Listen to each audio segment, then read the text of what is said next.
Suara Pembaharuan Indonesia Televisi. Tuntutan hukuman mati adalah nilai yang pantas didapatkan oleh para koruptor holding PT Pertamina yang telah ditangkap oleh Kejaksaan Agung. Demikian hal ini dikemukakan oleh Abdul Rahman, praktisi hukum law firm Garuda Nusantara, ketika dihubungi oleh Suara Pembaharuan Indonesia.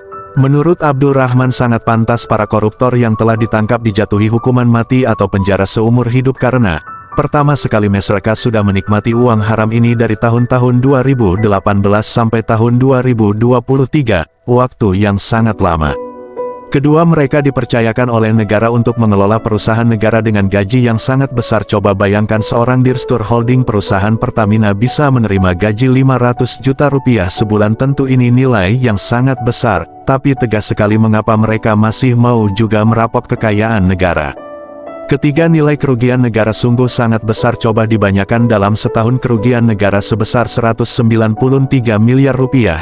Coba dikalikan dalam 6 tahun akan masuk 1.000 triliun rupiah lebih. Rekor korupsi terbesar di Indonesia sepanjang sejarah, bahkan mungkin di dunia. Untuk itu kembali saya ingin katakan dan meminta hakim yang memeriksa perkara ini kalau sudah dilimpahkan jaksa ke pengadilan kiranya dapat menjatuhkan hukuman mati untuk 8 orang pelaku yang sudah ditahan supaya para koruptor yang lain benar-benar bisa jera atau takut untuk melakukan korupsi lagi.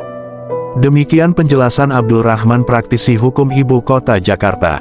Sebetulnya sangat wajar apa yang dikatakan praktisi hukum ini, bahwa apa yang dilakukan para koruptor holding perusahaan PT Pertamina sudah sangat keterlaluan. Publik begitu tercengang karena nilai kerugian negara jika dikumulatifkan dari tahun 2018 sampai 2023 tembus 1.000 triliun lebih. Satu nilai kerugian negara yang sangat besar atau satu nilai tang dapat menutupi uang transfer dari pemerintah pusat ke masyarakat Indonesia Timur selama 6 tahun.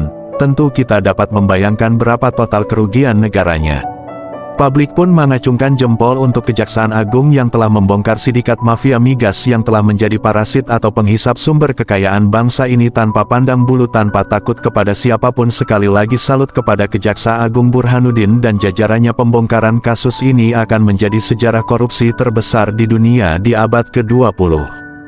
Jika dalam sejarah korupsi di dunia yang masih memegang skor nilai korupsi tertinggi adalah skandal Russian Laundromat tahun 2012, skandal pencucian uang dengan melibatkan dua negara yaitu Rusia dan Inggris. Motifnya mereka menerbitkan kredit ekspor ke berbagai negara yang sebenarnya ekspor itu fiktif atau tidak ada. Hal ini mengakibatkan telah terjadi transaksi dana ilegal senilai 20 miliar sampai 80 miliar dolar Amerika atau dalam kurs Indonesia senilai 300 triliun rupiah sampai 1.200 triliun rupiah. Artinya angka korupsi ini secara kuantitas masih besar. Nilai korupsi produksi dan pemasaran minyak yang terjadi di lingkungan holding perusahaan PT Pertamina